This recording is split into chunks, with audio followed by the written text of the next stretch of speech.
নবী নূহ আলাইহিস সালামের পুত্র শাম এর বংশধররা পৃথিবীতে পাহাড় কেটে আকাশচুম্বী অট্টালিকা বানাতো।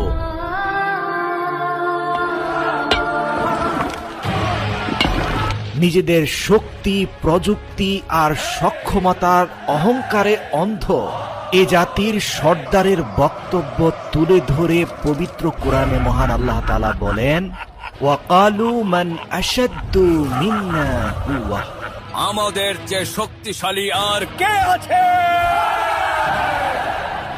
আদ জাতির সর্দারের এ দাম্ভিক বক্তব্য শুনে রাষ্ট্রীয় এক অতিথি প্রতিবাদ করে বলেছিল, ভুলে যাবেন না, আপনাদের পূর্বপুরুষ নবী নূহ আলাইহিস সালামের দোয়ার বরকতেই আপনারা আল্লাহর নিয়ামত প্রাপ্ত হয়েছেন।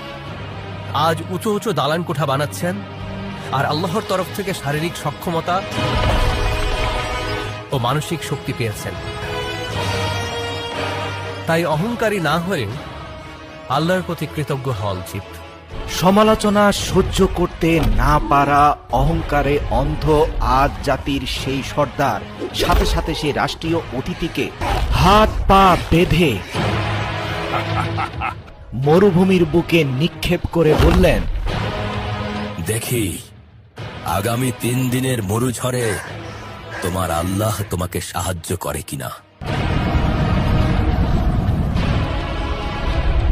এ জালিম সর্দার সেই রাষ্ট্রীয় অতিথিকে মরুঝড়ের মুখে 3 দিনের জন্য ফেলে রাখলেন।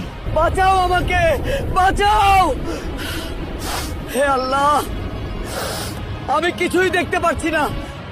মরুভূমির তীব্র বাতাস আর বালির ঝড়ে সেই ব্যক্তি শ্বাসরুদ্ধ হয়ে মৃত্যুবরণ করল। অথচ সেই একই ঝড়ের মধ্যে সর্দারের কোনো ক্ষতি হলো না। ঐতিহাসিক আনন্দ নিয়ে আদ জাতির সর্দার বললেন, এই বাতাস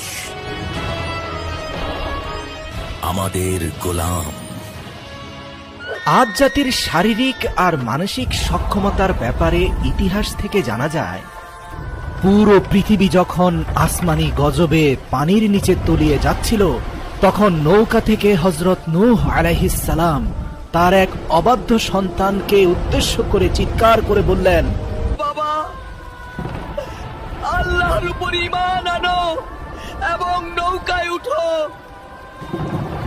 আজ পুরো পৃথিবী তলিয়ে যাবে, কেউ বাঁচবে না।